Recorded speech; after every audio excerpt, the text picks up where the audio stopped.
5월은 가정의 달입니다. 그리고 우리가 오늘은 어린이 주일, 어버이 주일로 우리 교회가 지키기로 우리가 이렇게 합니다. 정말 어린이집 어버이 주일 지키고자 하면 참 난감합니다. 솔직히 어린이들이 참으로 이 교회에서 떠들썩하고 북적북적 해야 되는데 그렇지 못한 것을 생각하면 정말 마음이 아프고, 또 우리 어르신들이 또 정말 이렇게 많이 있고 청년들이 있어서 청년들이 부모님을 잘 모시는 마음으로 이렇게 섬기면 좋은데, 지금 보면 다 60 전후에서 80, 90 다 어버이들이에요. 참 그렇습니다. 오늘날 우리 한국교회의 현실이 아닌가라고 생각하면서, 특별히 우리 교회도 그게 앞장서서 그런 모습으로 변하고 있지 않는가라는 생각을 할 때 마음이 참으로 아픕니다. 그러나 그럼에도 우리에게는 어버이가 있었고 또한 자녀들이 있습니다. 지금 현재 여러분에게도 자녀들이 있고, 또 여러분 어머님이 부모님이 생존하신 분도 있을 것이며 또한 이미 돌아가신 분도 있을 것입니다.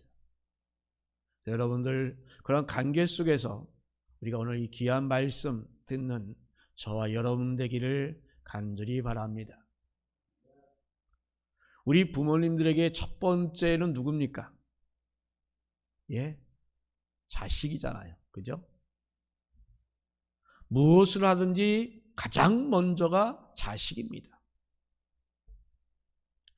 자신의 아내보다 자식을 먼저 생각하고, 자신의 노년을 위해서 나름대로 정말 아껴 쓰고 검소하게 그런 필요한 그 노후자금도 자식이 필요하다고 하면 내주는 것이 바로 부모들 아닙니까? 그리고 자신은 자식의 손 벌리지 못합니다. 바로 이것이 부모들의 마음이 아닐까라고 생각합니다. 그런데 부모의 이런 마음들을 우리 자식들은 제대로 알지 못합니다.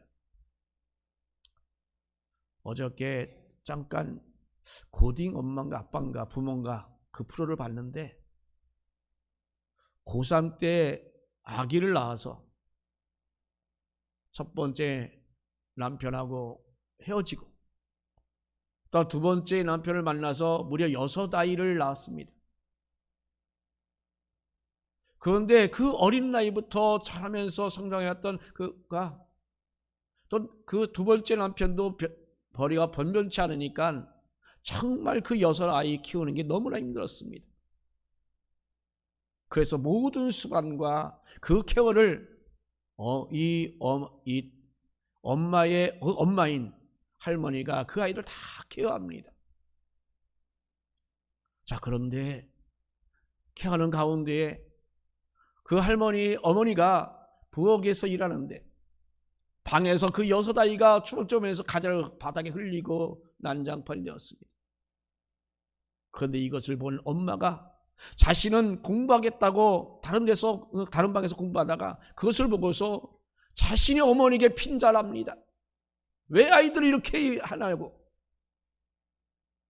아이들이 엄마가 케어해야 되는데, 아이들이 할머니가 키워주는 것만도 감사한데 그렇게 자신의 어머니에게 핀잔하는 그 딸 보면서 참 마음이 안 좋았습니다.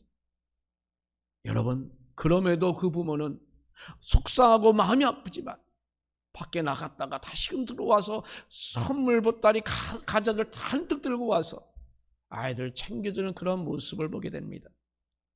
바로 이게 부모의 마음 아니겠습니까? 여러분, 부모의 이런 마음을 그런데도 우리는 자식들은 제대로 모릅니다. 부모님의 마음을 알게 될 때 그때는 이미 부모님은 이 땅에 안 계시잖아요. 그래서 부모님이 세상을 떠난 분들은 부모님을 생각하게 되면 마음이 답답합니다. 이제야 부모의 사랑이 깨달아졌는데 부모님께 효도하지 못할 그 마음이 안타까워서 마음이 정말 저려오기까지 합니다.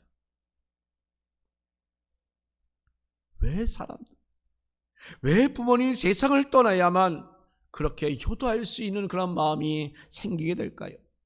왜 그런 여력이 그때서야 생기게 될까요? 왜 부모님이 돌아가셔야 그때 가서야 철이 드는 것일까요? 이것은 바로 저만이 아니라 모든 사람들이 다 그런 것 같습니다. 바로 지금만이 아니라 이 생각은 과거 옛날 사람들도 역시 그런 생각을 했던 것 같습니다. 그래서 청개구리 이야기라는 얘기가 나오지 않아요. 그 청개구리는 어떻습니까? 부모의 말을 잘 안 들었습니다. 안 듣는 것이 아니라 아예 반대로 했습니다. 옛날에 청개구리와 청개구리 어머니가 함께 살았습니다. 그런데 청개구리가 얼마나 어머니 말을 안 듣던지 엄마 청개구리는 마음이 편할 날이 없었습니다. 엄마 청개구리가 이렇게 하라 하면 저렇게 하고 저렇게 하라면 이렇게 하고 엄마가 시키는 대로 말하는 것 그 시키는 대로 반대로 말합니다. 그러다가 엄마 청개구리는 그만 병이 나서 죽게 됩니다. 바로 죽기 바로 직전에 이 어머니가 청개구리에게 말합니다. 내가 죽거든 냇가에 묻어달라고 유언합니다. 산속에 묻어달라고 하면 분명히 그는 반대로 할 것이 뻔했기 때문이죠. 그래서 냇가에 묻어달라고 이렇게 유언했습니다. 자, 그런데 이 청개구리는 어머니가 자기 때문에 돌아가셨다는 그런 생각에 너무나도 후회했습니다. 그래서 이제는 하나님 어머니의 말씀을 잘 들으겠다라고 생각하고 개울가에 정성껏 묻어드렸습니다. 그런데 어머니를 묻고 나니 비가 오는 것이었습니다. 청개구리는 그래서 걱정입니다. 비가 내려서 겨울가에 있는 그 어머니의 무덤이 쓸어 내려갈까 봐 걱정이 돼요. 청개구리는 그래서 비가 오면 운다라고 하는 것입니다. 혹시 여러분은 지금 그런 상태 아닙니까? 아니기를 바라지만 사실 아닌 사람은 아마도 별로 없을 것입니다. 부모님이 살아계시는 동안에는 부모님께 특별히 효도는 못해도 그래도 최소 하는 만큼은 하고 있다라고 나름대로 생각을 하겠지요. 또는 아직 내가 자녀를 뒷바라지 하고 이것저것 나가는 돈이 너무나 많기 때문에 부모님께 더욱더 많은 관심을 기울이지 못한다고 이렇게 말하기도 합니다. 그런데 부모님이 어느 순간 돌아서면 어떻습니까? 우리는 후회하게 되잖아요. 부모님이 열심히 살려고 할 때는 열심히 살 것을, 부모님 믿음 생활 잘하라고 할 때 정말 잘할 것을, 부모님이 살아계실 때 정말 한 번이라도 모시고 여행이라도 한번 가봤으면 다 후회만 남게 되잖아요. 그래서 오늘 이 어버이지를 맞이해서 부모 공경은 지금이라고 설교 제목을 잡았습니다. 사랑하는 성도 여러분, 부모님이 살아계시다면 바로 지금 효도하시기 바랍니다. 여러분, 우리가 이 부모를 공경한다는 거 절대 뒤로 미루지 말아야 합니다. 오늘 성경은 내 부모를 공경하라라고 말씀합니다. 공경하라는 말씀은 우리가 둘로 나눠서 살펴보고자 합니다. 1단계는 순종하라고 말씀합니다. 순종은 공경보다는 쉽습니다. 순종은 그냥 시키는 것만 하면 됩니다. 하기 싫은 게 문제이지만, 그러나 하기 싫은 것을 하는 게 쉬운 것은 아니겠지만, 그래도 부모님의 말씀을 하면 하기 싫어도 귀찮아도 우리는 순종해야 합니다. 자, 어르신들, 우리 젊은 사람이 말하면 제대로 알아듣나요? 말하면 알아듣지 못하잖아요. 여러 번 했다고 그걸 짜증내면서 아니 이것도 못 알아들으면서 뭘 알려고 해. 그러지 않나요? 못 알아들으면 한 번이고 두 번이고 계속 가요. 정말 반복하여 말할 수 있는 그런 마음가짐들이 자녀들이 돼야 되지 않겠습니까? 자, 여러분, 어렸을 때는 우리는 어떻습니까? 친구나 다른 사람의 말은 잘 들어도 부모의 말은 잘 듣지 않습니다. 또한 좀 성장해서는 우리가 회사의 그 상사의 말은 잘 들어도 부모의 말은 그냥 듣고 흘려버리기 쉽습니다. 자, 그 이유는 부모님을 공경하는 그 마음이 부족하기 때문입니다. 자, 여러분, 부모님께 효도하는 것이 뭔가 크게 큰 것을 해드린다고, 대단한 걸 해드린다고 효도하는 것이 아닙니다. 부모님과 효도할 때 가장 기본이 되는 것은 바로 이 순종입니다. 다른 어떤 것을 해드린다고 해도 부모의 마음은 기쁘지 않습니다. 물질이 부족해서 큰 것을 설사 드리지 못한다 할지라도 부모님께 순종하는 자녀라면 그 부모는 아마도 행복할 것입니다. 여러분, 부모님께 효도할 때 가장 기본이 바로 순종입니다. 순종이 안 되면 부모님 공경은커녕 부모를 아프게 하는 사람입니다. 말로는 청산유수처럼 잘합니다. 우리 어머니가 제일이야 라고 말합니다. 그러나 실질적으로는 그렇지 않아요. 어머니보다 자기 자식을 먼저 챙깁니다. 어머니보다 자기 일을 먼저 챙깁니다. 여러분, 혹시 그렇진 않나요? 우리 자녀들의 모습 아닐까요? 여러분, 순종하는 이 말씀, 자녀들아 주 안에서 너희 부모에게 순종하는 이 말씀, 여러분 온전히 귀를 기울이시기 바랍니다. 순종의 이유는 바로 옳은 것이기 때문에 우리는 해야 합니다. 부모님께 순종하는 굳이 우리가 이유를 말할 필요가 없습니다. 왜냐하면 우리는 누구나 다 알고 있기 때문입니다. 말하지 않아도 누구나 다 한다는 것은 그것은 곧 인륜이기 때문입니다.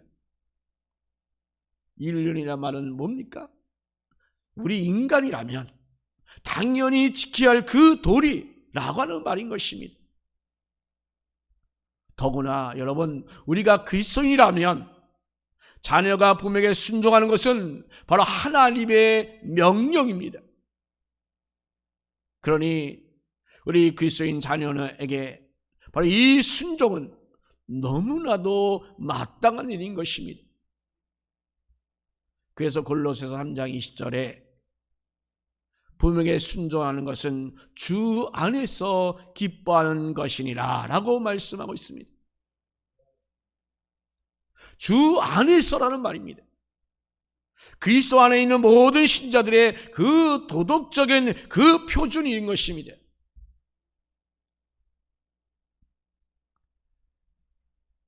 여러분, 더 강조해서 오늘 사본에는 이렇게 기록되어 있습니다. 그 주 안에서를 주님께라고 하는 말로 고쳤습니다. 즉 주님께 기쁘게 해드리는 것이라 라는 말입니다. 저 부모님께 순종하는 것은 곧 하나님께 하는 것처럼 그렇게 중요하다라고 하는 말씀인 것입니다.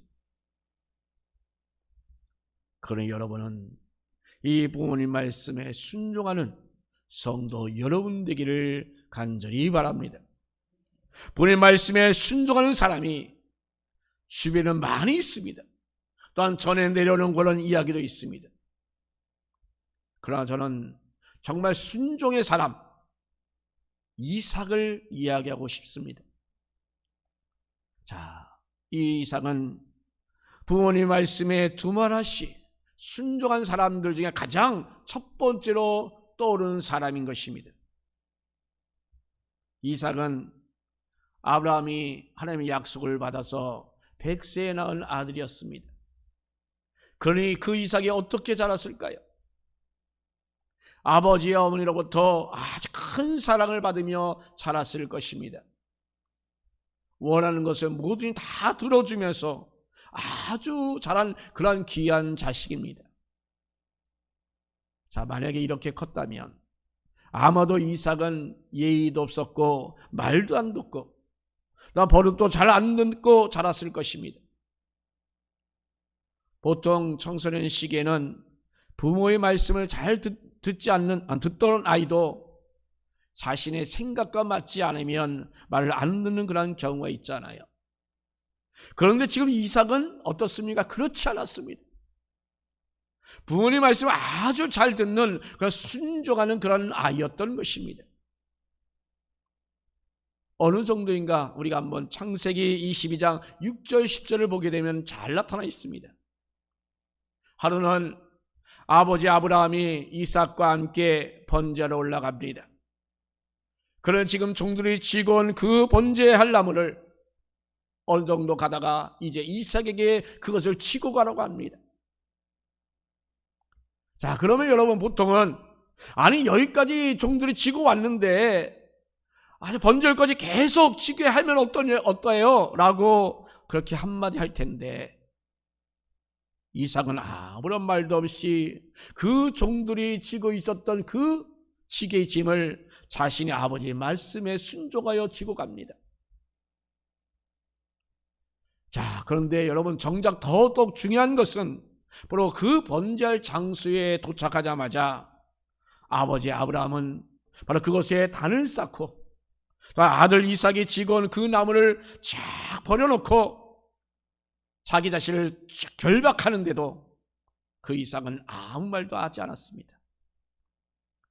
또한 제단 나무 위에 그 자신이 이삭을 올려놓았는데도 그는 반항조차 하지 않았습니다.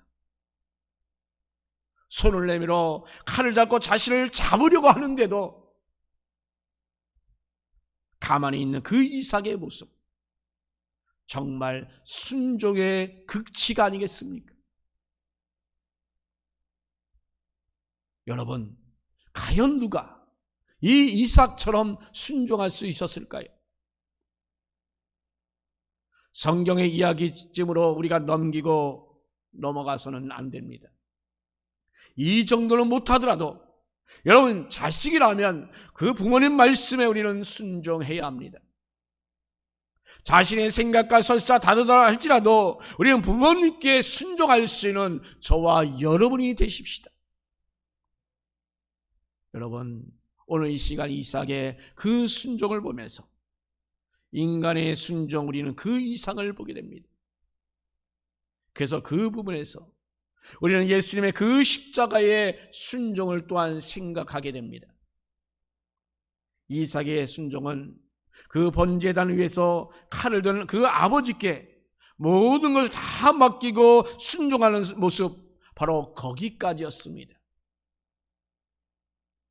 왜냐하면 그 다음은 하나님께서 칼을 든 그 아브라함을 급히 제지하셨고 당시 준비하신 그 어린 양으로 번제를 드렸기 때문입니다. 그런데 여러분, 정말 그 어린 양의 그 모습처럼 끝까지 자기 자신을 그 제단 위에서 정말 갈라놓으시고 모든 고통을 다 당하시고 정말 제물로 죽이시기까지 한 그 순종하는 그 예수님을 우리는 바로 보실 수 있어야 합니다. 예수님께서는 하나님 아버지 말씀에 정말로 죽기까지 순종하시는 그 순종의 그 끝까지 우리에게 낱낱이 보여주셨습니다. 예수님은 십자가 지시기 전날 겟세마네 동산에 올라가서 하나님 아버지께 기도드렸습니다. 누가복음 22장 42절에 예수님은 아버지께 이렇게 기도합니다. 아버지여, 만일 아버지의 뜻이거든 이 잔을 내게서 옮기옵소서. 그러나 내 원대로 마옵시고 아버지의 원대로 되기를 원하나이다 라고 기도합니다. 아버지 하나님의 그 뜻을 너무나 잘 알고 계신 이 예수님이지만, 그러나 그 십자가의 고통이 너무나도 크기에 바로 산에 올라가서 이렇게 기도하신 것입니다. 그리고 아버지의 그 약속을 확인하시고 결국은 그 십자가를 지셨습니다. 이 순종은 너무나도 큰 고통을 수반하는 일이기 때문에 빌립보서 2장 8절에서는 이 순종을 뭐라고 말합니까? 복종이라고 말하고 있습니다. 사람의 모형으로 나타나사 자기를 낮추시고 죽기까지 복종하셨으니 그 십자가의 죽으심이라. 아멘. 하나님 아버지 말씀에 순종하신 그 예수님 때문에 우리가 하나님을 아버지라 부를 수 있게 되었던 것입니다. 바로 우리는 그래서 그분의 자녀가 된 것입니다. 여러분, 순종해야 부모와 자식 간의 그 관계가 이어집니다. 순종하지 않으면 우리가 혈통으로나 혹은 가족관계 그 증명세에 나타난 그 자식에 불과합니다. 실질적으로는 그를 자식이라고 말할 수 없습니다. 그 자식들이 얼마나 부모를 때리고 하는 자식들이 얼마나 많이 있습니까? 그런 사람을 과연 자식이라고 말할 수 있겠습니까? 그만큼 이 순종, 정말 자식이라면 반드시 해야 되는 일인 것입니다. 그래서 오늘 본문은 순종하는 것이 옳다라고 말씀하고 있습니다. 2단계는 공경하라라고 말씀합니다. 순종과 공경은 무엇이 우선이다라고 우리는 말할 수 없습니다. 앞에서는 순종이 공경보다 더 쉽다고 했지만 우리가 단순히 그 단어를 풀이해가지고 그냥 이야기했을 뿐입니다. 사실 그렇게 우열을 따질 수 없는 그런 것입니다. 왜냐하면 묻지도 따지지 않고 순종하는 것은 결코 공경이 없으면 할 수 없기 때문입니다. 그래도 공경은 마음 깊은 곳에부터 존경을 가지고 예를 갖춰서 섬기는 것이기 때문에 아무래도 순종보다는 수준이 좀 높다라고 우리가 말할 수 있습니다. 그만큼 우리가 이 부모님을 공경하는 사람이라면 누구나 다 인정합니다. 그 사람의 됨됨이, 그 사람의 인품, 부모를 어떻게 공경하느냐에 따라 바로 인정이 제대로 되는 것입니다. 부모 공경을 그 하나만으로 그 사람의 그 모든 것을 다 인정할 수가 있다는 말입니다. 그래서 오늘 성경에서도 부모를 공경하는 것은 약속 있는 첫 계명이다라고 말씀합니다. 하나님께서 부모를 공경하는 것이 10계명 중에 인간 상호간에 해야 할 6계명 중에 첫 번째로 나와 있지 않습니까? 5계명부터 10계명이 바로 인간 상호간의 그 관계를 나타내는 그런 계명입니다. 자, 그런데 그 중에 첫 번째로 내 부모를 공경하라는 계명이 바로 제 첫 번째인 5계명에 나타나고 있습니다. 그만큼 하나님께서는 부모 공경을 우리 인간에서 가장 중요한 덕목이다라고 말씀하고 계신 것입니다. 그리고 또한 부모를 공경하는 사람에게는 하나님께서 복을 주시겠다라고 우리에게 약속하여 주셨습니다. 내 아버지와 어머니를 공경하는 사람은 내게 준 땅에서 내 생명이 길리라 라고 말씀합니다. 부모를 공경하는 일이 쉽지 않기 때문에 부모를 공경하는 사람들에게는 누구를 막론하고 장수하게 하시며 복을 주시겠다라고 약속하고 있습니다. 이 말씀은 출애굽기 20장과 신명기 5장에 나타난 그 10계명을 인용한 것입니다. 10계명에 있는 그 말씀 바로 그대로입니다. 너는 내 하나님 여호와께서 명령하신 대로 내 부모를 공경하라. 그리하면 네 하나님 여호와가 네가 준 땅에서 네 생명이 길고 복을 누리라. 아멘. 여러분, 부모님을 공경했던 그 이삭을 한번 보세요. 그가 얼마나 큰 복을 받았습니까? 신학적으로 보면 구원의 의미에서 압도적인 위치에 있는 그 아버지 아브람, 그리고 파란만장한 그 삶을 산 아들 그 야곱 사이에 그 샌드위치가 되어서 상대적으로 제대로 드러나지 않았을 뿐이지, 이 이삭은 우리의 인간적인 그 삶으로 볼 때에 정말 참으로 복을 많이 받은 사람입니다. 예를 들어서 여러분은 야곱의 삶을 여러분 살고 싶습니까? 아니면 이삭의 삶을 여러분 살고 싶습니까? 저는 파란만장한 야곱보다는 정말 나는 이삭으로 태어나서 하늘께 순종하며 평안하게 행복한 삶을 살고 싶습니다. 부모님께 정말 진심으로 순종하고 공경하는 이 이삭이 받은 그 복된 삶을 바로 여러분도 누리시기를 주님의 이름으로 축원합니다.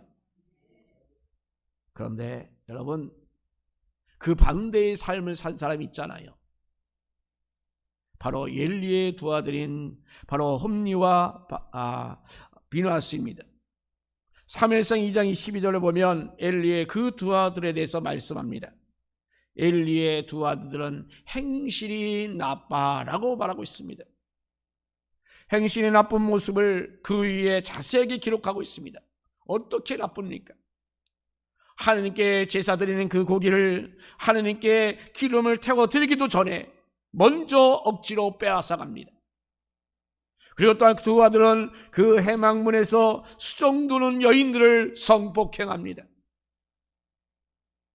이런 이야기를 백성들에게서 들은 이 아버지 엘리는 아들들에게 너희가 어찌하여 이런 일을 하느냐라고 책망하면서 내 아들들아 그러하지 말라라고 이렇게 말합니다. 그런데도 이 두 아들은 자기 아버지의 말을 듣지 않습니다. 결국은 하나님께서 이 악한 이 아들들을 죽이기로 뜻을 정하십니다. 부모의 말씀을 무시하고 행실이 나쁜 이 엘리 두 대제사장의 그 두 아들은 얼마 후에 블레셋과의 전쟁에서 그만 죽고 맙니다. 그런데 안타깝게도 그 아들들의 그 불순종과 불의한 모습 때문에 아버지인 엘리도 그날 같이 죽습니다. 여러분, 이처럼 부모님을 공경하는 가정과 부모님을 공경하지 않는 그 가정은 바로 이렇게 엄청난 차이가 나는 것입니다. 오늘 본문 출애굽기 20장 12절 말씀, 내가 준 땅에서 내 생명이 길리라 라고는 이 말씀. 여러분, 부모님께 불순종하고 공경하기는커녕 불순하게 악하게 살았던 그 두 아들로 인하여 그 가정은 비극으로 끝났다는 사실을 여러분 분명히 기억하시기 바랍니다. 사랑하는 성도 여러분, 여러분은 정말 부모님을 공경하시기 바랍니다. 시간이 나면 조금 형편이 좋아지면 그때 해야지라는 그런 생각들을 버리세요. 지금 당장 여러분 부모님께 순종하고 공경하십시오.